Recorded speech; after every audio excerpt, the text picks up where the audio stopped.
اب ایک واقعہ بیان کر رہا ہوں کہ ایک خاتون تھی، وہ میرے گھر کے دروازے پہ آ کے بیٹھ گئی اور آ کے کہتی کہ ندیم سرور کو بلاؤ، ندیم سرور کو بلاؤ۔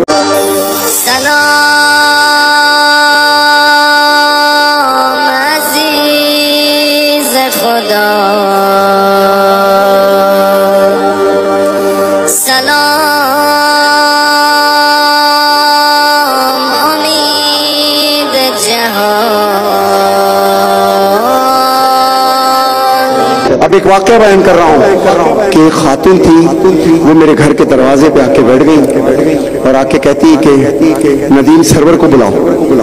تو لوگ اس زمانے میں ایسے حالات تھے، ڈر لگتا تھا کہ پتہ نہیں کون ہے، کس طریقے سے آئے۔ ایک نوجوان بھی ساتھ تھا ان کے، تو کہنے لگے نہیں، میں اپنی مجلس کا وعدہ لے کر آئی ہوں، جب تک ندیم سرور مجھے وعدہ نہیں دے گا میں دروازے سے جاؤں نہیں۔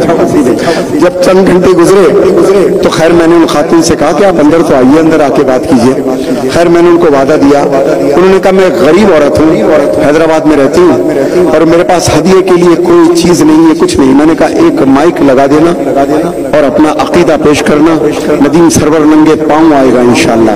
یہ عزتیں، یہ شہرتیں مسلسل اسی کو ملتی ہیں جس کے عقیدے رائٹ اینگل پر ہوں، جس میں حرام نہ کھایا ہو، حلال کھایا ہو ذکر حسین کے اندر، اور جس کو ملا ہو بیوی کے۔ وہ چاروں چلی گئی، میں پڑھنے کے لیے گیا، ایسے ہی کسی جس کے پاس صاحب ثروت آدمی نے اس کو مائک دے دیا، کسی نے ٹینٹ لگا دیا اس کے لیے اور مجلس برپا ہو گئی۔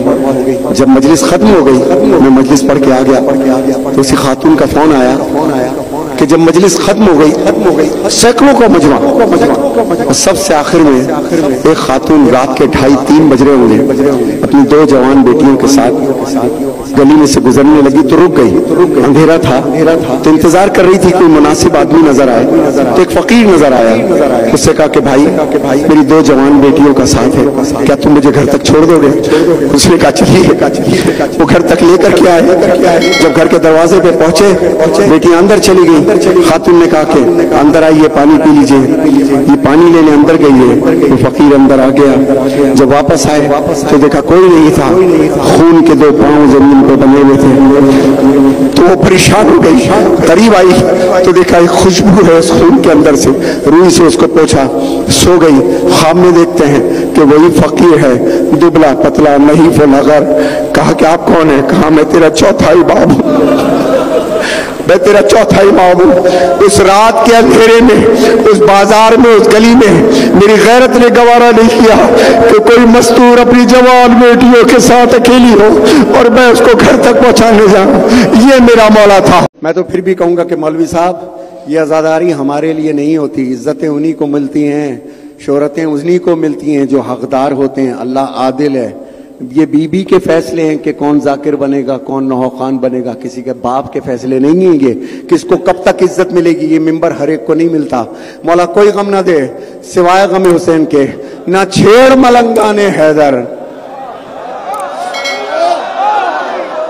نہ چھیڑ ملنگان حیدر، انہیں اپنی راہ پہ چلنے دے، انہیں حیدر مولا کرنے دے، انہیں مولا مولا کرنے دے، ایسا نہ ہو کہ جل جائے تو۔ نہ مانو حسین کو شیعوں کا امام، نہ مانو نواسہ رسول، مگر بھائیو فرات کے کنارے 30,000 1.5 لاکھ 3 لاکھ کے مجمع کے سامنے، بہنوں بیٹیوں کے سامنے کوئی شریف آدمی تو تھا نا، کوئی شریف آدمی تو تھا نا۔ اب اگر تمہارے دل میں ذرا سی بھی شرافت ہے تو سوچو کہ شریف آدمی کو 30,000 کے مجمع میں اور پھر رسول اللہ کی بیٹیوں کو مجمع میں چھپا دیکھ رہے ہو اور ان کے آدمیوں کو قتل ہوتا دیکھ رہے ہو، تم نہیں رو گے؟ نہیں رو گے تو پھر تمہارے سینے میں دل نہیں ہے بھائی، پتھر۔ ہم تو رو پڑتے ہیں، ہم تو رو پڑتے ہیں کسی کی مصیبت دیکھ کر کے۔